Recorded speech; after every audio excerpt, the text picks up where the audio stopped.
Hello guys, welcome back to ഡേബുക്ക ചിദംബരം. അപ്പോൾ സുഹൃത്തുക്കളെ, ഇന്ന് മറ്റൊരു വീഡിയോയിലേക്ക് നമുക്ക് പോകാം. അതായത് ബോഗൺവില്ലയിൽ മഹാറാണി എന്ന ഇനത്തിൽപ്പെട്ട ഒരു ഐറ്റം ഉണ്ട്.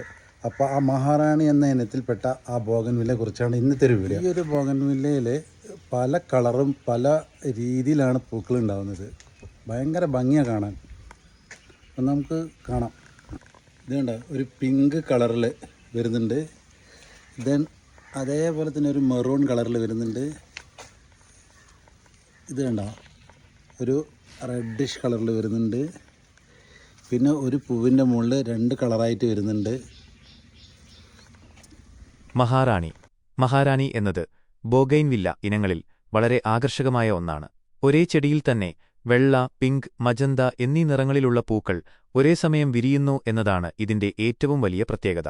പലപ്പോഴും പൂവിതളുകളിൽ ഈ നിറങ്ങൾ കലർന്ന രൂപത്തിലും കാണാറുണ്ട്.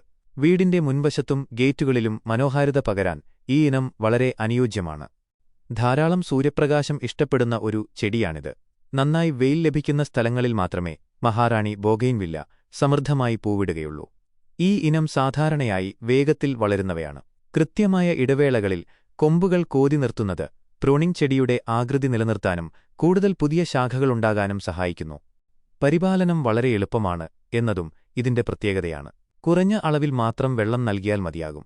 മണ്ണിലെ ഈർപ്പം പൂർണ്ണമായും മാറിയതിനുശേഷം മാത്രം നനയ്ക്കുന്നതാണ് ഉചിതം. ചട്ടികളിലോ നിലത്തോ ഒരുപോലെ വളർത്താൻ കഴിയുന്ന ഈ ചെടി വർഷം മുഴുവനും പൂക്കൾ നൽകിക്കൊണ്ട് തോട്ടത്തിന് ഒരു രാജകീയ പ്രഭ നൽകുന്നു.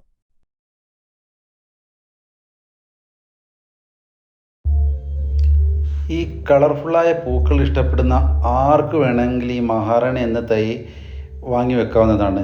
ഒരു വർഷക്കാലം മുഴുവനും നമുക്കിത് പൂക്കൾ തരും എന്നുള്ളതൊരു പ്രത്യേകത ഈ മഹാറാണിക്കുണ്ട്. അതുകൊണ്ട് തന്നെ ഏതൊരു ഗാർഡനിൽ ഈ ഒരു മഹാറാണി ഐറ്റം കണ്ടാൽ നിങ്ങൾ ആരായാലും ഒന്ന് വാങ്ങി വെച്ച് പിടിപ്പിക്കുക. അപ്പോൾ അതിൻ്റെ ഭംഗി എന്താണെന്ന് നിങ്ങൾക്ക് പ്രത്യേകിച്ച് മനസ്സിലാവും. അപ്പോൾ ഇത് കണ്ടാൽ തന്നെ ഇതിൻ്റെ ഭംഗിയുടെ ആ ഗുണം, ആ ഭംഗി നമുക്ക് മനസ്സിലാക്കാൻ പറ്റുള്ളൂ. അപ്പോൾ സുഹൃത്തുക്കളെ, ഈ കൊച്ചു വീഡിയോ ഇഷ്ടപ്പെട്ടാൽ മറക്കണ്ട, ലൈക്ക് ചെയ്യുക, ഷെയർ ചെയ്യുക, ഫോളോ ചെയ്യുക. അപ്പോൾ ഇതേപോലെ മറ്റൊരു വീഡിയോ ആയിട്ട് വീണ്ടും വരുന്നതാണ്. Okay, then bye.